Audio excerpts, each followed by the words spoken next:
I've been very excited to talk about Melbourne Victory because they're a club that you just don't know what you're going to get from them. Hey guys, my name's Lockie. This is Coast Watch Football, where we talk all things A-Leagues, and these are our season previews. We are going through every single A-League men's club, talking about their upcoming campaign. And Melbourne Victory, this is a season for them that's going to be, watched very closely by many, and, considering the fact that the last few years they've just been, yo-yoing up and down the ladder. I mean, really, really struggled last year.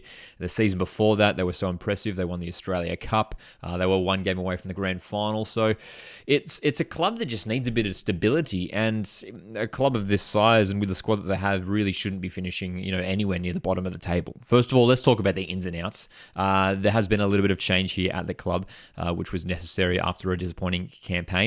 Zinedine Machash is the player for me to keep an eye on at Melbourne Victory. I think he's a player who could maybe really help Victory sort of unlock things in attack, which they really struggled to do last year. I mean, obviously injuries to the likes of Jake Bremer really halted things for them. But Machash coming in, Daniel Arzani now at Victory. I think this is going to be a good environment for Arzani to thrive in under the leadership of Coach Tony Popovich. And then they've got good young players coming through. They've promoted the likes of Franco Lino, Joshua Insera. You've got Fabian Monge coming in from Apia Leichhardt, and Ryan Teague, the Olyroos midfielder, who I know a lot of Aussie football fans are keen on him and his midfield abilities for the outs as well. I mean, they've gotten rid of, again, some players who maybe weren't contributing too much last year, with the likes of Tommy Urich. I mean, he struggled with injury. George Timotheou's out. Josh Brolante, letting your captain go was a big decision. Let's just jump straight into how the squad looks now, though, and this is a diagram of sort of the squad depth. And it's pretty well balanced when you look at sort of the spread of players across the pitch. Again, I mean, some of these players could sort of rotate positions.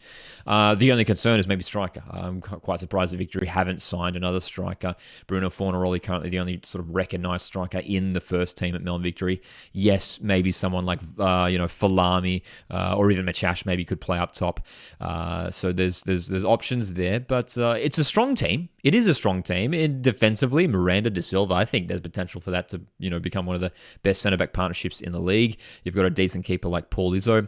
Rai Marchand, he struggled with injury as well last season. He'll be hoping to get back to the form of a couple of years ago.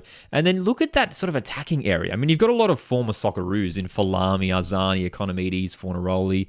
If Jake Bremer can get fit again and get back to his best that saw him win the Johnny Warren medal a couple of years ago, there's no reason why Melbourne Victory should not only be pushing into the top six, but challenging some of the top teams in the competition. And it's an interesting thing, I think, when we talk about this Melbourne Victory side and where do they finish this year, because from what I gather online in sort of the early stages of preseason is that the expectation is that Melbourne Victory will miss out in finals again, maybe sort of like 7th or 8th place, just missing out. But really, this club, I mean, needs to be in the top six. And if they're not finishing in finals, it's a disappointing season for Melbourne Victory, and that's what the fans will expect of the club. A lot of pressure under Tony Popovich now. He has to have a good start this season, otherwise he will be out the door.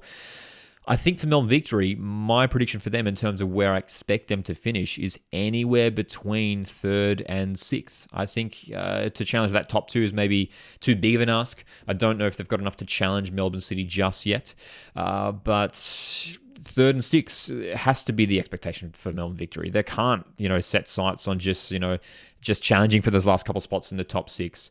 They have to be pushing deep into finals. And you look at the team, it's a team that should be winning most of their A-League games, and on paper is stronger than probably more than half of the clubs in the A-League.